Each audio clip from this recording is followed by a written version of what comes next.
Original live stream date January 19, 2026, via StreamYard. The award-winning support our #Creatives podcast, hosted by Alan Greenstein. Our special guest is Dorez Douglas, author, poet, and award-winning producer. We will discuss her first major project Jirimpimbira, how the entertainment industry has changed since Dorez started, indie versus Hollywood versus the new NonDē movement, her collaboration with two-time Academy Award winner Willie D. Burton, the FAVunite platform, the importance of writing on Substack, and the eBooks she has written. This is a live broadcast, so expect some imperfections during the show. Enjoy the show. Well, hello everybody. Welcome to Support our #Creatives. Through my brand, and my name is Alan Greenstein, through my brand Support our #Creatives, we level the playing field for underrepresented creatives and artists so that they get the same chance as everybody else to get their products created, distributed, and seen. I'm also on the board of directors of the Bella Levy Foundation, and the goal of the Bella Levy Foundation is to fight human trafficking and provide a safe haven for its warriors.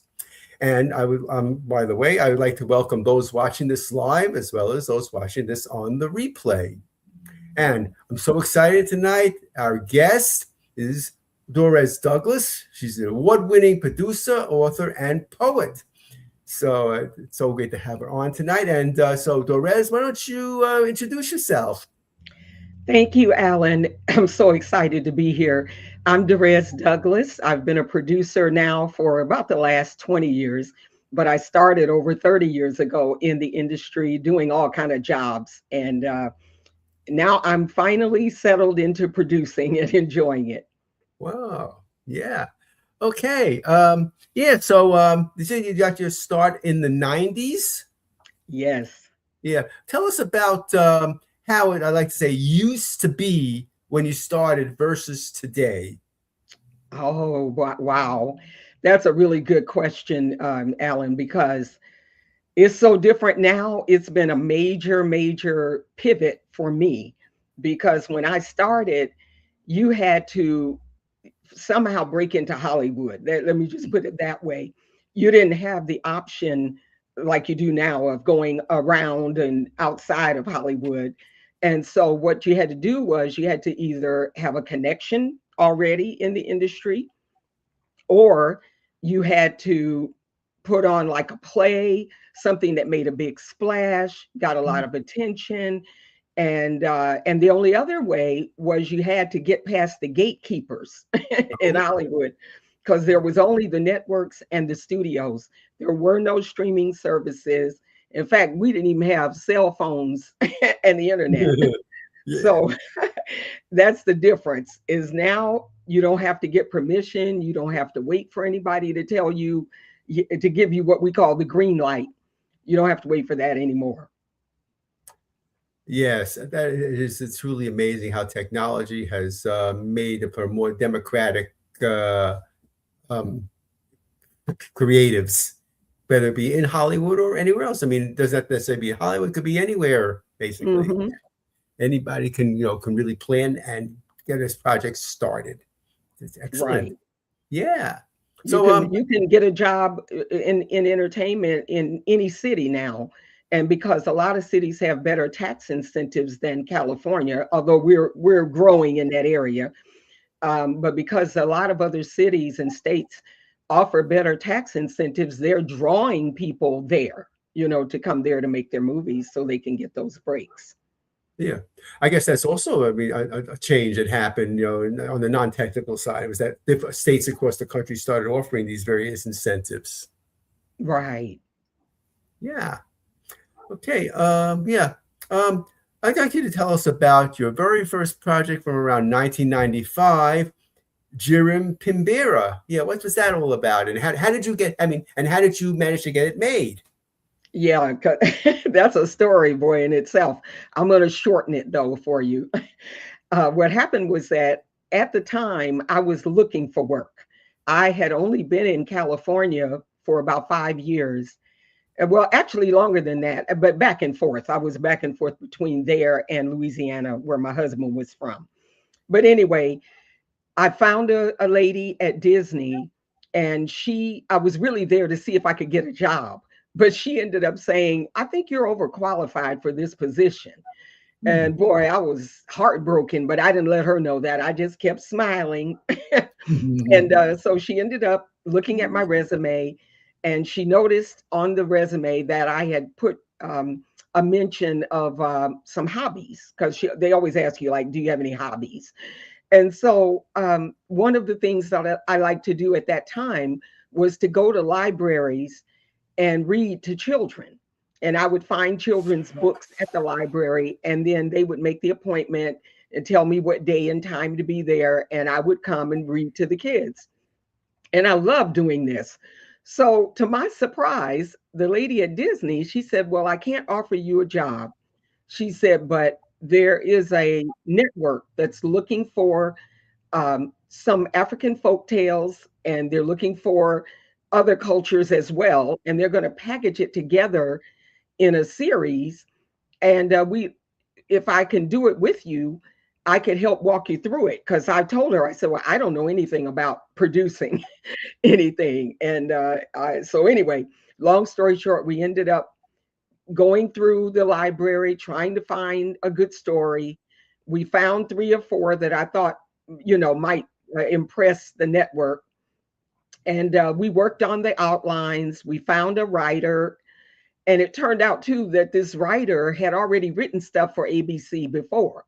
So that made it a lot easier for us to get our foot in the door. But also the lady at Disney used to work at ABC, so she knew some people there. So anyway, that wound up getting us in the door to pitch the project. They liked it. It's called Jirimpimbira. It's an African folk tale, and it's animated. And I had no experience in animation, so I really wasn't feeling too hopeful. But I put up a good front, kept smiling, and we ended up getting the deal. And to my surprise, we did such a good job that they didn't even end up doing all the other cultures that they were going to do. Ooh. They just did ours. And so it became one of the programs on what they called the weekend special. Okay. And we won an award for that show. Oh, wow. Yeah. And what was your credit in that project? Co-executive producer. Okay. And that was a shock to me too, because I was like thinking, if they only knew that I don't know a thing about producing. But luckily for me, I had taken a orientation class. I don't know if they still do it now, but the cable companies used to offer a class. You could go there for 2 hours, and they trained you in how to be a producer. And so I had done that course. And as a result of doing that course, they let me have a 30-minute show that I could produce. And they gave me the equipment and the use of their studio and at the cable company. And we ended up doing that show, the lady from Disney and we ended up doing that show for probably about 6 months, or maybe somewhere around there. And it was a real wonderful experience, to learn how to produce that way, and then be able to produce in animation as well. The one thing I would like to say about doing animation, and I know it's different now because people do it on the computer, and to me, it looks cheesy, but that's probably because I got spoiled by doing the one for ABC. They contacted the Ruby Spears, which was one of the biggest animation houses at that time. They done The Magic Flute, which is a real popular movie, a classic. They had done that, and they had done a lot of other animation projects. And so they walked us through step by step how to do hand-drawn animation. We got to watch them creating these characters. So it was an unforgettable experience. I'm glad I had it, even though now, of course, it's cheaper and simpler to do it on the computer. Yeah. And with this project, did you end up staying in Hollywood from that point on? Yes, I ended up staying, and it's so funny because I thought I wasn't going to find a job, and to my surprise, a lady that I had met at a networking event, she said, Dorez, have you ever thought about working at a game show? And I said, no, I don't know about working at a game show. So we ended up, well, it ended up that she told me where to go, where to call to get an interview. And out of 200 applicants, I got selected. So I couldn't believe it. So because I was able to get that job, I was able to stay in California. Yeah. Oh wow! What kind of what did you do at the game show? Well, it was called The Love Connection, and I don't know if you remember it. Oh but yes. yeah, years ago. It's an old show. They've since done it over, and did a reboot of it or something. But I was on the original one in the office, the production office.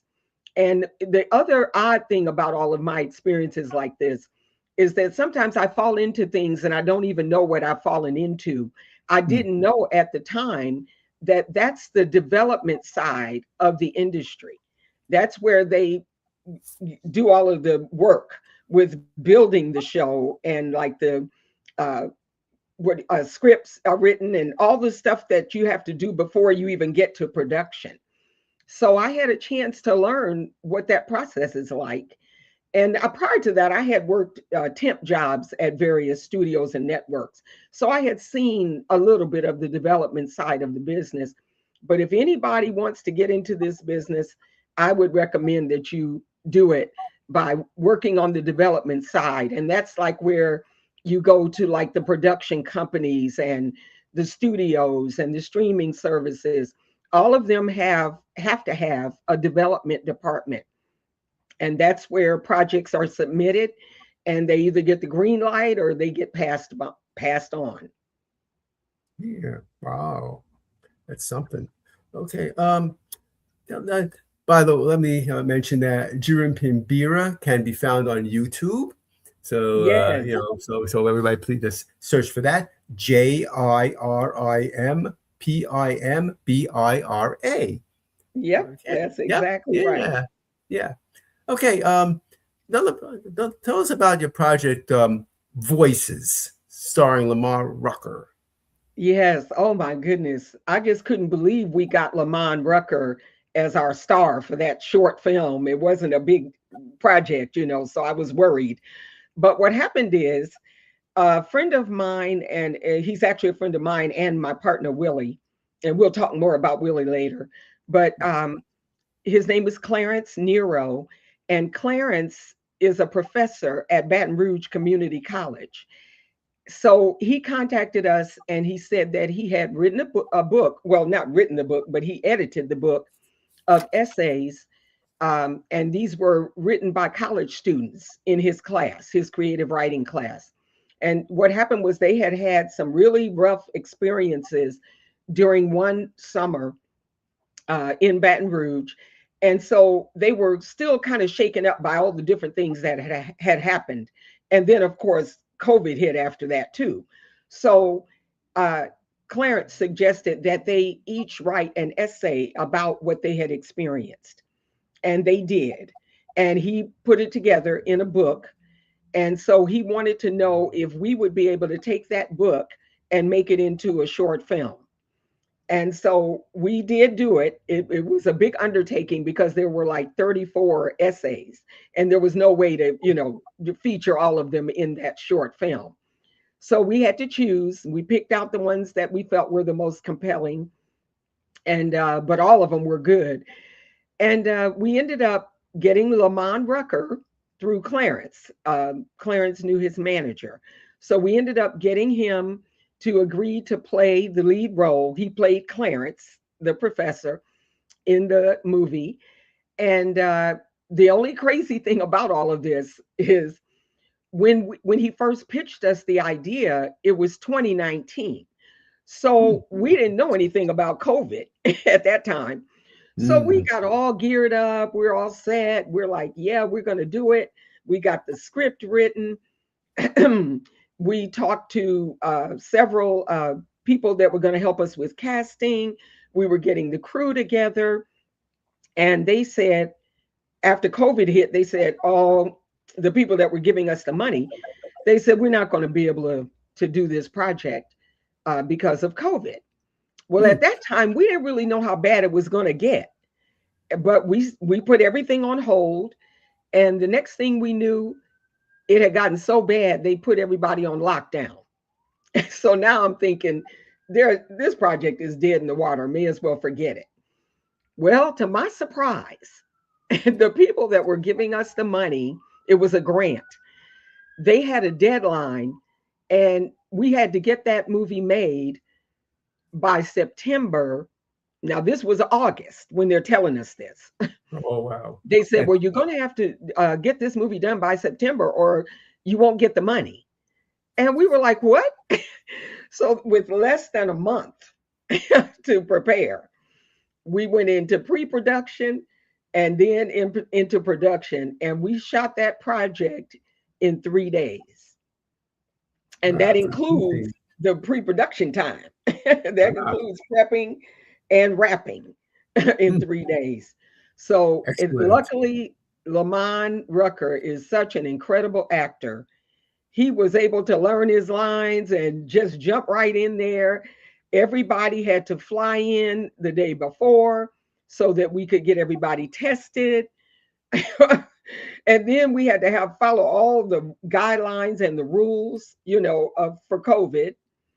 And then the other thing that was stressful was that we had a couple of people who actually did get sick before we started. So we had to replace those people. And then all the actors had to be tested. And then we had to rehearse and make sure everybody, was comfortable, knew their lines. All the crew had to wear masks while we were shooting. And I mean, I don't know how. It was just the grace of God, I guess, that we got it done. But that's what it's about. It's about all of these different activities and events and things that happened to these people, these young students, while they were dealing with COVID as well. So they had, it addresses the issues of, racism and police brutality and all kinds of, stuff. I think they even had a flood, but we weren't able to do that in the movie. Mm-hmm. But a flood hit Baton Rouge and they had to deal with that too. So these students were very resilient and I was so excited to meet them. We met the actual students and then we introduced them to the actors who would be playing their part. And it was just wonderful, the camaraderie and the way everybody came together and collaborated to make it a success. Fantastic, yeah. Well, now, I wanted to say this too, Alan. I know we're going to talk about it later, but I wanted to mention it was that movie, Voices, that inspired me to write my book, my ebook about how to make a short film, because I learned so much in doing that project. I said, let me share this with everybody so that nobody has to make those mistakes that we made and that they can learn from that experience. Yeah. And a little bit later, we talk about some of the other ebooks that Dorez wrote. Okay, so we look forward to that. And now, now we are going to pause for a brief commercial, and we'll be right back. I'm Alan Greenstein, founder and producer at Support Our Creatives. At Support Our Creatives, I offer a number of services to support those developing a project. Check out the services tab of my website at supportourcreatives.com. If you are interested, please use the contact tab on my website or email me directly at alan@supportourcreatives.com. Okay, we're back. Yeah. Okay, now we're going to go into a different topic. People have heard the term indie versus Hollywood. And recently I heard about a third, kind of a new movement that we'll have to see how impactful this is going to be. It's called the NonDē non-D movement. It's basically another way of financing and whatever different other things you might have to do to get a project made. So, Dorez, can you tell us a little bit about the non-D movement? Oh, Alan, I think I'm muted. Am I muted? No, I can hear you. I think the screen is frozen as well. It's okay. I can see you unfrozen. Yeah. So you can continue. Okay. All righty. On my end, it's frozen, but I'll take your word for it. So the non-D movement, it actually stands for non-dependent. And they wanted it to name it that, to give it a new spin. So instead of saying the indie project or an indie filmmaker, you can say you're a non-D filmmaker. And so that's where that came from. And I first heard about it on Substack. And so when I heard about it, at first I thought it was something new, but then I found out it wasn't a new, it's not a new thing, but it's a new phrase, a new name for it. And so what they're hoping to do with that movement is to encourage filmmakers to not wait for permission. Don't keep trying to figure out how can you get to these celebrities and get your things, in front of people that have power and all of that, because 9 times out of 10, unless you have an agent or a manager, that's not going to happen. So they're encouraging people to take whatever money you can get together, collaborate with other non-D filmmakers, and make your projects. And don't wait for permission. Don't wait for permission. Okay. Yeah. Because in my case, I've always said I've always been in the indie path in the stuff that I do, whether it be executive producing or acting, things like that. It's always been indie, and basically indie means that I think it's not not distributed by a major studio. So and of course obviously they have the regular Hollywood films, of course, that we're all familiar with, and now we have the non-D movement. Yeah. Okay. Yeah. And I've found out that a man named Ted Hope, he has written a bunch of different articles on this, and Yes. and as a matter of fact, if you go follow him on Substack and subscribe to his, we'll talk more about Substack later, but if you go to Substack, he's written a lot about it there. So just point you, if anybody's interested in what this new movement, well, it's not new movement, but there's a movement that maybe a lot of people haven't heard of, that would be a great way to find out. Yeah. Okay. And with that, we're actually going to segue over to Substack. Okay.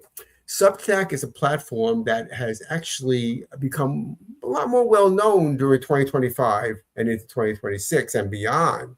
So, And so, Dorez, tell us about Substack and why it's an important place to be. Yeah, well, at first, when my daughter first told me about it, I didn't think it was for me. I went there and I looked around. You have to get the app, of course, first. And so I got the app and I started just looking around, reading the different essays, they call them. And some people do newsletters on there. You can do videos, you can go live, you can have your podcast on, show it on there. So I thought that it was for writers and journalists and people like that, novelists and so forth. But I come to find out that there are a lot of celebrities on there, and there are a lot of just regular people who are on there who just wanted to express themselves, especially with everything that's going on in the world. And so anyway, I decided to give it a try. I'm not a writer. I do collaborate with writers on our projects, but I'm not a professional writer in that sense. But I thought, well, I've written some eBooks and I've written some poetry and things like that. And they have what they call notes. And when you go to Substack, if you look at the bottom of the screen on your page, once you've set a page up, there's a little plus sign in a red circle or an orangish red circle.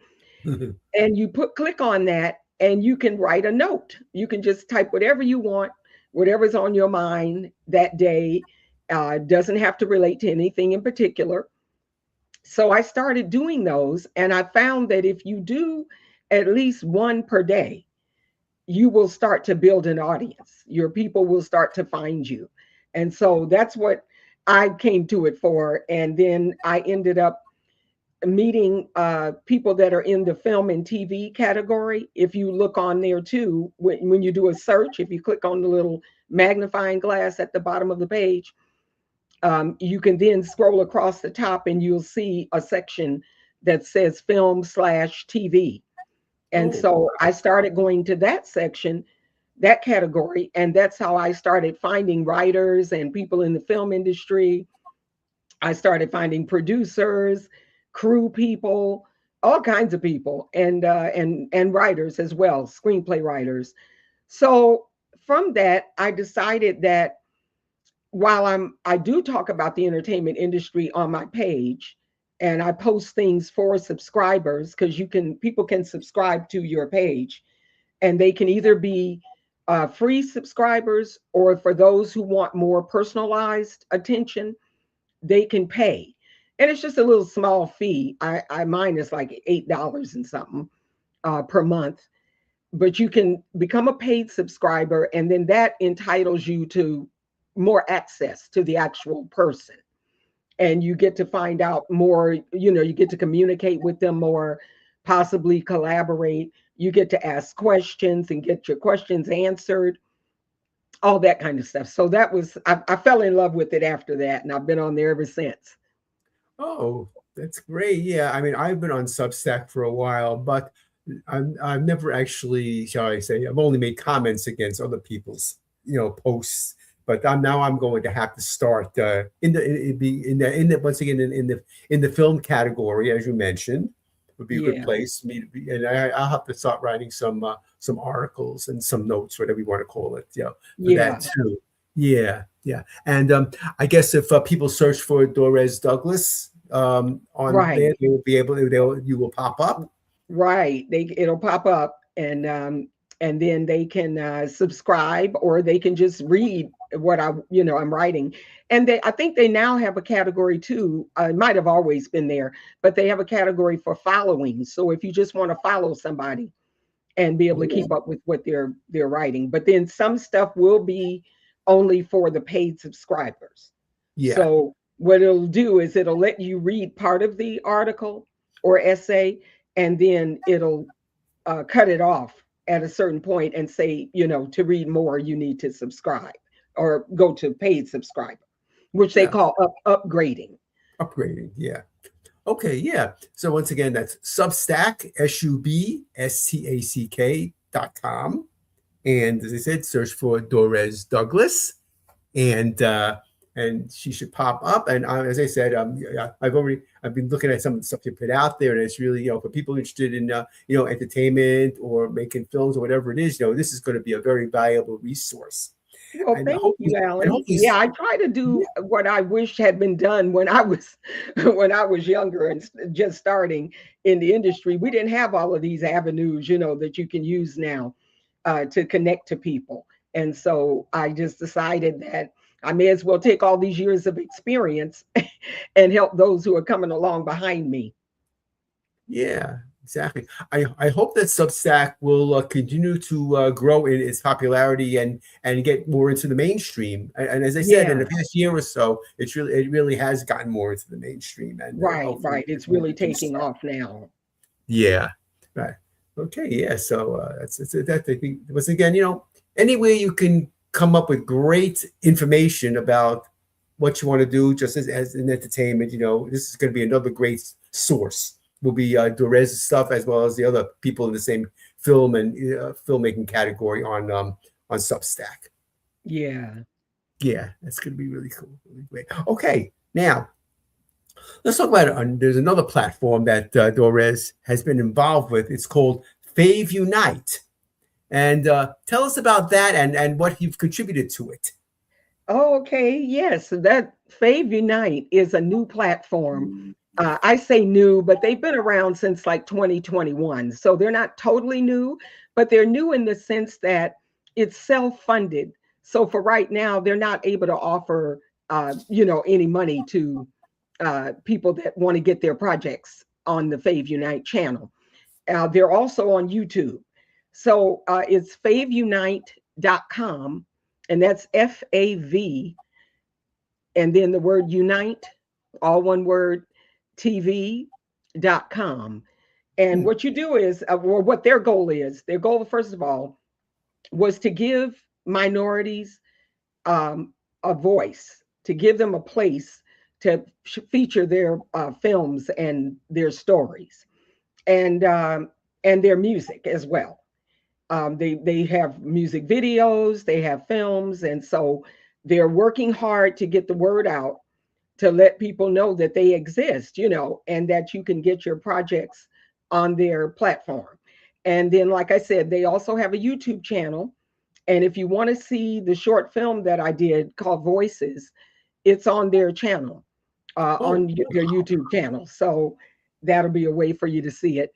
And what I like about them is, although they're still new, they're growing, and they've reached out to some partners in Africa, and they're now bringing their projects to the channel.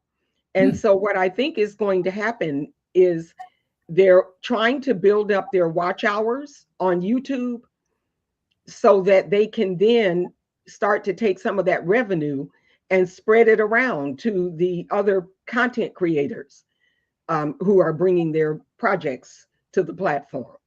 So I would love for everyone to support FAVunite.tv.com. Go there, and then you can also find their YouTube channel. If you put in FAVunite TV, it'll come up on YouTube, and start supporting them, because the other thing they want to do is they want to bring your audience, your fans, to your projects and your music and your whatever you have on their channel. They're connecting them so that your fans can comment, they can reach out to you, and all of that. So that way you're getting not only just having somewhere to show your work, but you're getting comments and feedback on your work. Oh, yes. Excellent. Yeah. Excellent. Yeah. So besides having voices on this platform, you also have a How to Hack Hollywood. Yes. Of course, oh, yeah. Yeah. Oh, yeah, tell boy, us about that. They would not want me not to mention that. What happened is that they wanted me to do a master class. And at first I said no, because I was like, that's just way too much work. I don't even know, if I have enough stuff to to go that long. But it turned out I did have enough information to share, and it ended up being 2 hours. Wow. So they split it up so that I think they've kind of split some of it up, and they've been running little bits of it like on the YouTube Shorts, so that you can see what it is you're going to get a little taste of it, and you can buy the video, and then that way you can watch it at your leisure. You don't have to try to watch the whole 2 hours. And that's what it is. So it's all about the industry. It's about how to get started. If you're just starting, if you're trying to build your career, you've already been working some, but you want to go to the next level, I address that issue as well. I talk about how Hollywood works now, and also what opportunities are out there for you now. And in light of that, I want to just say one thing to writers that are out there.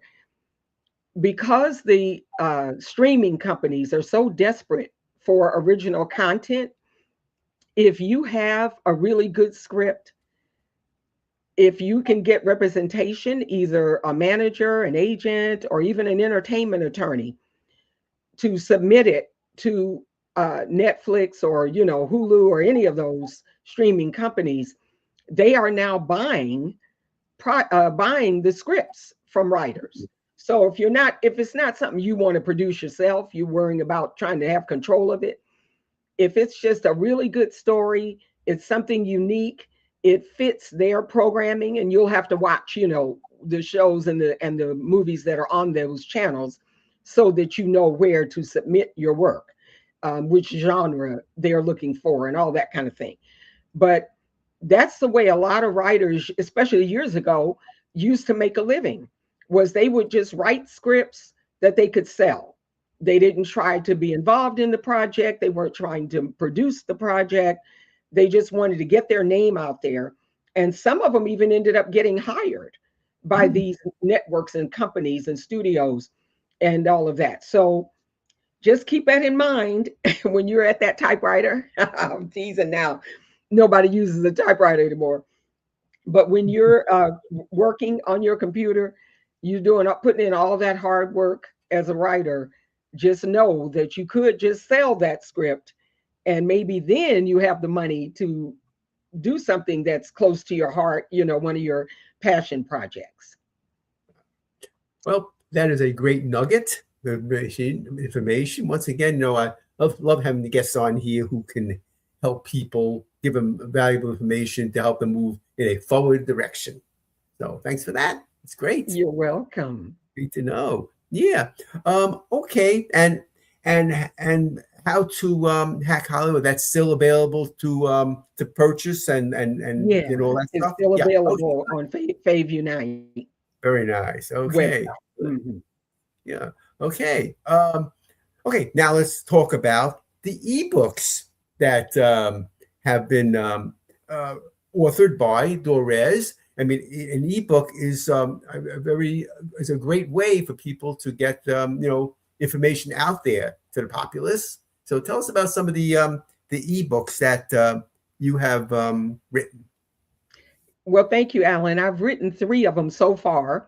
I'm going to be coming out with another one that's going to be all about how the industry works and everything, how to produce a movie from start to finish. Yeah. But for right now, I have 3 eBooks. One is called Careers in Film. And what I did with that one was I decided that people keep asking me about like what kind of jobs are there in the entertainment business, and they want to know what do those people do and what kind of skills do you have to get that job and all of that. So I decided to address it in an ebook. So I have all of that in there. I have the terminology that we use in the industry, because nothing makes you look unprofessional than to not understand what I call the shorthand of the industry. Yeah. And so you need to know how all of that works. And you need to know if you want to get started, let's say you're brand new, you want to get in, your first job will probably be a production assistant, which we call a PA. Yeah. And for that, you're going to need to know the walkie-talkie codes, which is what we use on those handheld radios, or what we call walkie-talkies, but on set, sometimes they say radio. And so I decided to go through and find all the codes and put those in there as well, so that you'll understand what someone means when they say, what's your 20? So if you don't know what that is, you wouldn't know how to respond. And what that means is, where are you? Yeah. So things like that are in there as well. And then the other ebook is how to make a short film. That's sort of self-explanatory. I decided to take all the steps that I have learned over the years about making a project and just walk you through it step by step, and telling you all the secrets and the tricks and how to make it without a whole lot of money, and what you can do to get support, get people to donate, or to get people to, maybe you need a fiscal sponsor so you can accept donations that are tax deductible, or maybe you need to work out something with a restaurant or a store and get them to donate some drinks or food, so all of that kind of stuff. Gave those tips. And the last ebook is how to win an Oscar. Yeah. And that one is mostly for actors, but there, a lot of people win Oscars, in all the crew categories as well, all the technical categories. So what I did was I interviewed a few friends of mine who are members of the Academy, and they were kind enough to share some of the reasons that certain movies or TV shows, get voted on or get nominated, and how they win and all of that. And so I decided to let them remain anonymous so that they would share more of the inside tips. So those are the 3 ebooks, and they're all available on my website, which is DorezDouglas.com. Okay, that's right, DorezDouglas.com. Fantastic.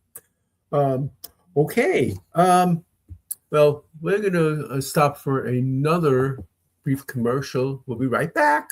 All righty. I'm Alan Greenstein, founder and producer at Support Our Hashtag Creatives.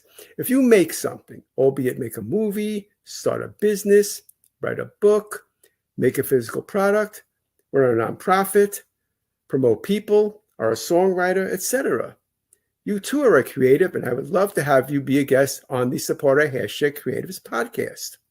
If you want to be featured on this podcast, please use the contact tab on my website at supportourcreatives.com or email me directly at alan@supportourcreatives.com.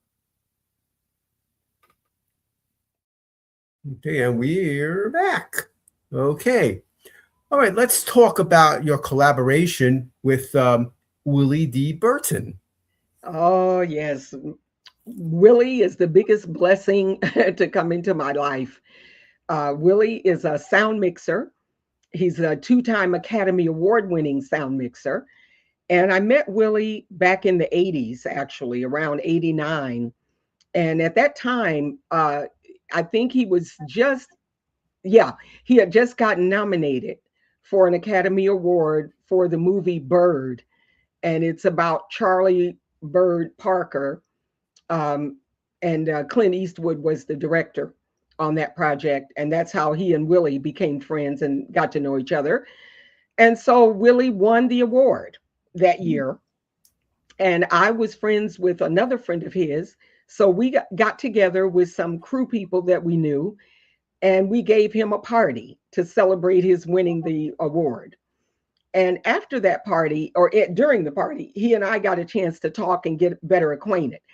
And so it would be several years later before we decided to become partners, because he still was working as a sound mixer. So he had all these jobs he was still doing, and he didn't have a whole lot of free time. But what he would do is, because he's worked with some of the biggest producers and directors and actors in this industry, he would offer me tips and advice on the little projects that I was doing. Like I was producing plays at that time, and I had other projects I was trying to develop.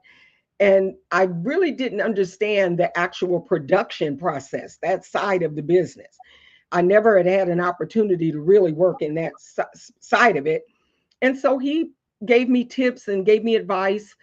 And eventually, after I had done the animated project, Jirimpimbira, Willie called me from out of town. He was working on a project, and he said, "Are you still looking for a producing partner?" Because I had put the word out that I was looking for someone, because the lady from Disney wasn't able to continue working with me because she was working for Disney. So anyway, Willie and I ended up having a meeting when he got back to town, back to LA. And we decided that we both had sort of the same vision and ideas about what we wanted to do, what kind of projects. So we became partners, and our company is called Foresight Entertainment. And we're currently developing several projects, including 2 documentaries. And we'll be looking for funding, of course. And we have some people that are interested in the documentary, one of the documentaries. And then in one of the other documentaries, we have some potential investors. So those are a couple of things that we're doing. And as I said, Willie has worked on some of the biggest movies. I'm going to name a few so that people will understand the level that he's on. He won another Academy Award for Dreamgirls. Wow. He's worked on The Color Purple. He did The Shawshank Redemption, The Green Mile, Oppenheimer, and he's also the sound mixer for The Rip, or I don't know if it's pronounced R.I.P. or what, but it's Matt Damon and Ben Affleck, the new movie that they have coming out. He did the sound on that. And the new Christopher Nolan movie that's going to be coming out, I think this year, called Odyssey, he did that as well. So Willie is well established. He knows about making movies, what's involved, what you have to do. And he was a big help to me in writing the how to make a short film book. Gave me a lot of tips. So that's where we are on that. Oh, okay, yeah. And I know that you said that, a couple of the projects that you worked with him, collaborated on was Voices, which you mentioned before. Right. Yeah. And also another one called Beverly Hood. Oh, yes, that was the first feature we ever did. Oh, my goodness. It's a comedy. And it was actually a lot of comedy going on behind the scenes with all the trauma and challenges that we had on that movie. It wasn't made for a lot of money. A lot of times we thought we were going to get shut down, but somehow we tunneled on through. And that's what you have to do in this business. You have to be determined, refuse to be defeated. Okay. Yeah. Okay. So tell us, what is next for Dorez? Well, in addition to the new ebook that I'm going to write about producing movies, I'm also running a program called the Film and Music Workshop. Oh. And what we do is we did it in Kansas City, Missouri in 2024. What we do is we come into your city. We have brought in people from LA as well as local people who work behind the scenes in the industry. And they come in and they conduct classes for 3 days, teaching you all about the industry. And then at the end of it, we shoot a project together so that you can get hands-on experience. And we were able to do it in Kansas City because they raised the money for it. It was a grant that they gave us. And because of that, we didn't have to charge the students. So no one had to pay to participate in the workshop or in the project that we shot afterwards. So we're trying to recreate it. We may be going back to Kansas City again, but we're also looking at Atlanta because of their film community there. We think it could be beneficial to the people that live there. So anyone in Atlanta that thinks that they would like to be involved, just contact me. You can contact me on Instagram as Ms. Dorez. That's MZ Dorez. I'm sorry, MS Dorez. Or you can write me on Substack as well. Yeah.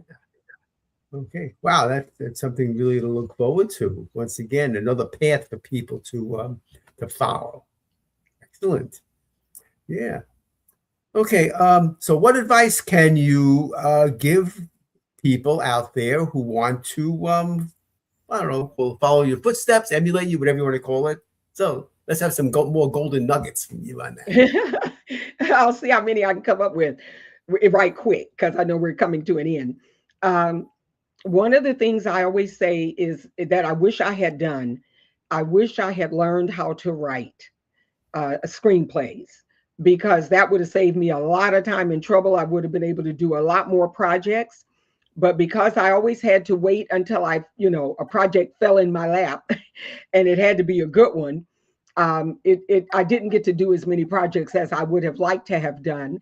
And also because I started so late in my career, and also because I'm Black and a female, and I have to be for real about it. It's very tough for us to get the kind of financial support that you need in order to be a filmmaker or a producer. So I would recommend, if you can, take a class in writing if you have the talent for it. Now, if you don't worry about it. Team up with somebody who is a good writer and work with them, become a collaborator. And the other thing is learn how to network. And I mean, seriously, network. Some people think networking is running up to somebody who's famous or well-known or established and giving them your card or whatever. That's not networking. Networking is when you take the time to follow people on their social media, comment when they're posting about things, support their projects. If they say, here's my trailer, it's on YouTube, or here's my short film, it's on Vimeo, or I'm trying to get into some film festivals and I need some help. Try to be supportive as much as you can. And you will be surprised how people will respond to that. And that's how you build relationships. And that's why it's so important to do that, because you're trying to build relationships that you will be able to have for years. I mean, Willie and I have been partners now for almost 30 years. And you can't find that kind of relationship as much anymore because people don't go to in-person events as much as they did back then. We didn't have a choice. But now, because of the internet, you don't necessarily have to live in the same city as another person. It's good if you can. And if you want to do that, my final nugget to you is join meetup.com. That's meetup.com. They have tons of groups, filmmaking groups, all kind of groups on there. And you can find one in your city and start meeting with other filmmakers who are in your city. And that's how you can build a team. Start building your team, work on other people's projects, do background work, work as a PA. All of that is what gets you on these sets. You get to meet people, you get to make connections. Don't be pushy, don't be arrogant. Don't feel like nobody can tell you anything, because believe me, somebody knows more than you do. Even me, I'm still learning at my age. So that's my tips. Those are my golden nuggets, Alan. Oh, thank you for and I hope they help. Oh, yeah, they will. Yeah. Yeah. Getting on set, very important, no matter what you do on set. Yes. Definitely going to make connections and learn. Yep. Okay. So finally, you may have said some of this already. Let's review. What's the best way for folks to get in touch with you? Yeah. So you can do Ms. MS Dorez on Instagram, or you can write me from my website, which is DorezDouglas.com, or on Substack. I have free subscribers and paid subscribers, or you can follow me. And then you can also catch me on Facebook, Dorez Douglas, and make sure it's the right one, because I've got several. And but it's the one that has over 4,000 friends. So when you see that, you know you got the right one.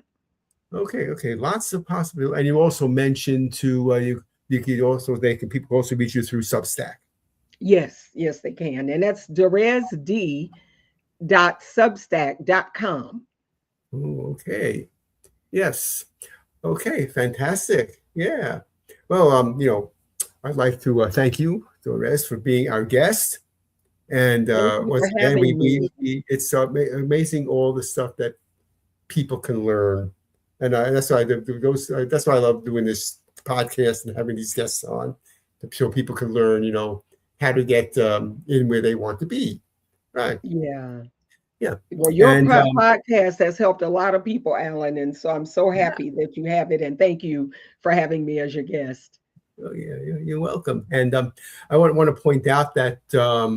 This once again, thank the people who are watching this live as well as on the replay. And this is going to be repurposed and put on platforms such as Spotify, and also another platform that you will be able to see this on. It's called Jess TV, JESS TV, which is a platform in Canada. So this is just two examples of where this will be shown for those people who are not able to watch it live. So with that, I'm going to say good night, everybody. Good night, everyone. Episode credits. Directed, written, and produced by Alan Greenstein. Live streamed by StreamYard. Support our #creatives. Animated and static logos were created by Shakisha Williams. Episode thumbnail static promo image was created by Alan Greenstein, using Canva. Episode intro and outro were written by Alan Greenstein. Episode intro and outro voices were created by text-to-speech technology, using Balabolka. Episode intro and outro were packaged by Alan Greenstein, using Camtasia. Thank you for spending time with us. Please tune into our subsequent shows as well as our previous shows.